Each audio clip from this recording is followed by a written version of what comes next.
the beginning of the '83 session, my fourth, I was working up on becoming majority leader. I went to lunch before the session started when we were down there to quote organize, which is to choose our leader. I had lunch with Barbara and Frank Roberts, and I just said lunch. It was more like breakfast, but at any rate, cut. I don't want to get in an argument with myself about whether it was lunch or breakfast. This was probably lunch. Okay, let's start over. This is the neocons and the sales tax. Before the '83 session started, my fourth, where I was going to get elected majority leader, I had lunch with Frank and Barbara Roberts, and we were talking about the struggle that was going on, trying to get Frank elected Senate president. This would be the fourth attempt, all of which had been frustrated before, and it ended up this one was frustrated too. But we were talking, and one of the two of them said, "Oh, I heard they had a meeting at Mahonia Hall and agreed, some of the leaders, Vera Katz and a few other people, that they were going to loft the sales tax to pay for education, public education." And it was clear listening to the two of them talk that the decision had already been made that this was going to be a priority of the '83 session. We hadn't been invited to that meeting. Barbara was the nascent majority leader in the House, but they were talking about it sort of like observers. And I was somewhat shocked and dismayed because with my blue-collar FDR Democrat inclinations and the memory of my father telling me in the '70s or '60s that the sales tax had been tried many times in Oregon, including the years that he was a state legislator in 1931 to 33, that he said, "I'm not sure, son, that thing will ever pass." So I had that packed away in my memory, and I became concerned, to tell a long story short. But when we got into the session and failed to get Frank Roberts as our president again and ended up compromising with Ed Fadley, it turned out that Ed Fadley was just like me about being kind of a blue-collar Roosevelt Democrat on the issue of the sales tax. And he announced over my dead body, and he was from Missouri, and there's a saying about as stubborn as a Missouri mule. Well, that was Ed, and off we went to a struggle. And there were some new people coming over from the House, including Joyce Cohen, Jane Cease, and John Kitzhaber, and Rod Monroe, and all of them signed up for the sales tax. It seemed to be the perfect answer.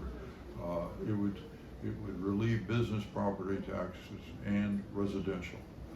Problem was, it was regressive. And one of the things the legislature had done several years before was to decide, rather than getting whiplashed around by the winds of fortune, they would hire and set up a small fiscal office that would analyze tax proposals and tell the legislators how they would work and what the effect would be. And there was a guy named Rich Munn who was the head of that, and he was a very knowledgeable, calm, reasonable guy. And anytime somebody asked him, he never volunteered, but anytime anybody asked him, "Rich, is the sales tax regressive? Does it fall more heavily on blue-collar people than it does on higher income people?" He would always have the same answer: "Yes, it is regressive." And, "Well, we're going to exempt food." Yes, it'd still be regressive. So there we were. I was up against a rock and a hard place. The new legislators from the House were particularly fired up about this, and it was part of something that unfolded before my eyes, which was that these new people in the Senate wanted to be cozier with the business community, and the business community was avid to get this tax. Of course, it was going to give a huge amount of relief to business property and it was going to put it on the blue collar people. So they were hot for it, and the Oregonian editorial board was way in, totally for it, started chanting for it, and they finally, at the end of the 83 session, Ed Faley managed to bollocks it up so much that the sales tax they finally got sent out at the very end of the session was flawed constitutionally.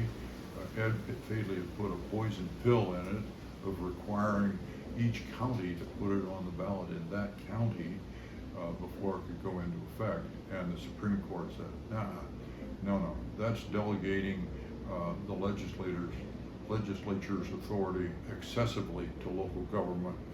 Doesn't work. So then when we came back in the next session in '85, everybody knew that then it was going to get sent out again and get on the ballot. And they took Ed's poison pill out of it, and out it went, and it ended up getting 27% of the vote. And I did a little bit of research and found out the sales tax, that was its 9th try at a statewide vote. It had never gotten 30% of the vote. I think it got the highest percent when my dad was there in 1931. So in the meantime, it became bitter, the struggle between what I call the neocons, who wanted to do what public employee unions jumped on sales tax too. So it wasn't just the Chamber of Commerce and the Fortune 500 that wanted it, because public employees saw it bringing in a huge flow of new tax revenue, and I guess they weren't too worried about putting a little more of a burden on their students' parents. So they got 27% of the vote. And then while I was majority leader, we were getting ready for the '84 election, and people said, well, maybe we ought to consider taking some money from the businesses, be more centrist. And I'm going to cut this one here so it isn't too long, and then start chapter 2.